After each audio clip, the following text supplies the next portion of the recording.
Well, the big story that we're tracking now, shocking figures released by the United Nations Children's Fund have revealed that 72% of India's rural children are anemic and 46% are underweight. The UNICEF report also said millions of children in the cities are growing up in squalid urban areas and denied basic services despite living close to them. So what do we really make of these? Are these figures really shocking? Do numbers in India ever shock us? Joining us this morning, Dr. Vandana Prasad from the Right to Food campaign, also Dr. Love Verma, Member Secretary of the NCPCR, and Dipali Sharma, the National Head of Programs ActionAid India. Well, good morning and thank you very much for joining us. Ma'am, let me begin with you. Do the numbers really shock you? Whether it's talking about marriage, whether of girls below 18, the percentage, whether it is how many people are moving into cities from rural areas, do the numbers shock you? See, these numbers should shock us, but they don't surprise us at all because there's nothing very new about these figures. We've known them from the time of the NFHS 3 onwards. What is more shocking is that every time a big report like this comes out, the government briefly wakes up from its slumber to declare it a national shame and then goes right back to a policy paralysis. So we should continue to be extremely shocked even if we hear about this every single day. But the fact is we've been hearing about this and we know about this from our direct experience on the ground, both the rural as well as the urban situation and the desperate states in which children are growing up in this country. Right. And we continue to do very little about it in terms of actual changes in policy and practice. Right. So what is interesting about the report is the entire focus is on children, and the urge from the report really to the government saying that make children the center of your urban planning as such. And then we see, the migration from rural areas to urban areas is just not the head of the family, the entire families are moving. So what happens to the children here? Are there really concrete measures looked at that? Actually, I feel that in the 12th plan, there could be some very concrete measures. Okay. And the first step is the acknowledgement, as Dr. Vandana Prasad said. The PM has said it's a national shame. So that is the first step in acknowledging the true extent of the problem. I feel that in the next 5-year plan, we could have a mission, national mission on nutrition that is being discussed. And there is also talk about, like we have the rural health mission, so national urban health mission. So this report of UNICEF has highlighted that there are a lot of children in the urban areas. So obviously our Anganwadis in the urban areas have not done that well. They've more or less failed. And that is the conclusion we also came to. A member and team from NCPCR visited some Anganwadis in Delhi and found that the situation is pretty thin and shocking on the ground. So basically there is also talk of reviving and in fact strengthening the Anganwadi program in the next 5-year plan. That has to be one of the priorities of the government. Right. So this 3-pronged attack on malnutrition should yield some results. So you see, we do see some concrete measures coming in the 12th plan. Yes. Ma'am, having worked on the ground, when there are these migrations, I think the crux of the report primarily is on the children and also on the migrations and what really happens to families. So are children in rural setting better off than these children moving into urban slums?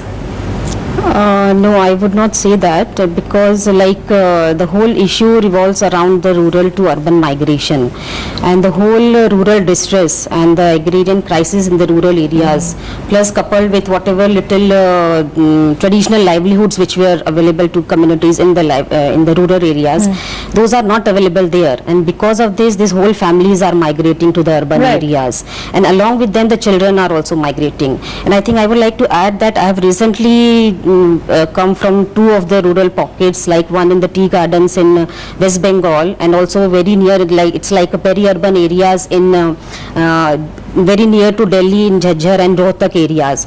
So I mean we need to see how it is impacting on children, and not only children, the most vulnerable within them are the girl children, because in these both cases what I have seen is there are girls being trafficked to urban areas. And the agents going to these rural areas and picking up girls from there, and they are keeping them at places here in Delhi or other cities like Mumbai.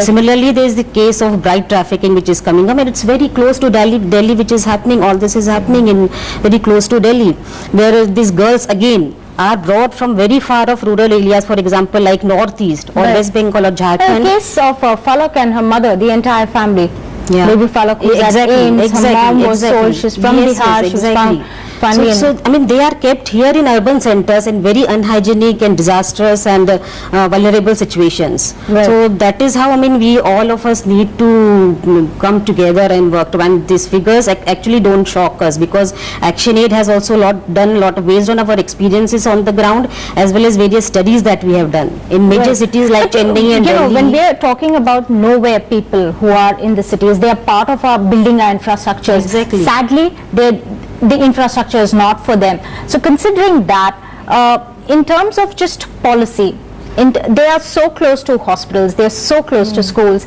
they're so close to everything, but it's still a question of so close to so far. The report also highlights the issue of food, you know, malnutrition, and then there was the earlier report of UN saying that India fares worse than some of the sub-Saharan countries.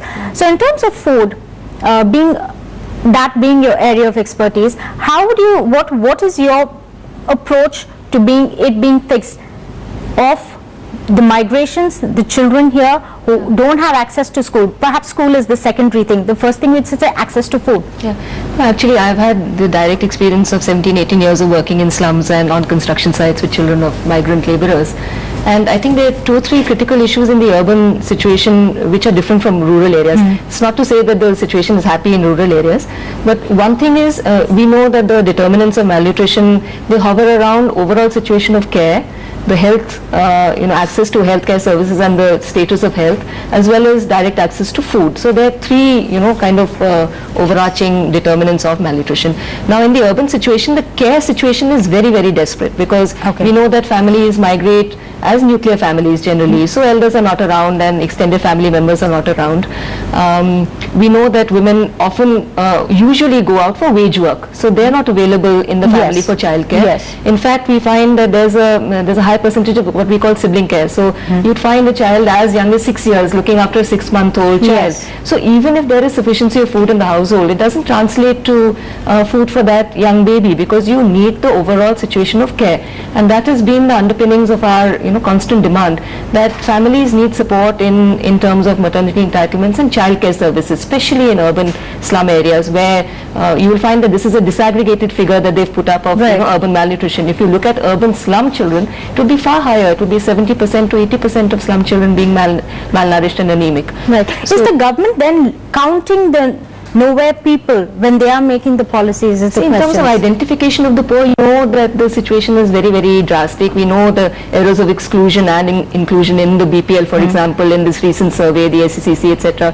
And the UID also suffers from similar dangers. So one problem is that of enumeration and identification. For example, if you look at homeless children in the city of Delhi, they're not counted at all. And again, lots of surveys that we've done have shown that the poorest of the poor tend not to be identified as poor people, and therefore then don't have access to healthcare services, to the ration shop, etc. And if you migrate, that becomes even a further difficulty, because you're registered in a village somewhere. When you come into the city, you are nowhere people. You're living on rent. That becomes an important determinant. Even within poor populations in slums, you can easily disaggregate them on the basis of people who are now settled slum dwellers, been around for 10-15 years, and recent migrants who are still paying rent, and they're very much on the margins.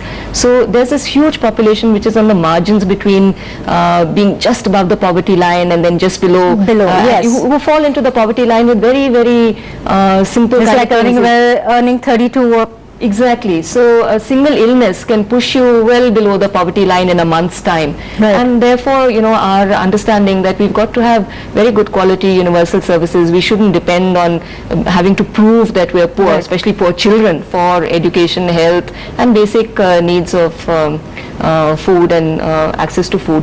I think water and sanitation is another very major issue in urban areas. Which hasn't been addressed. Right.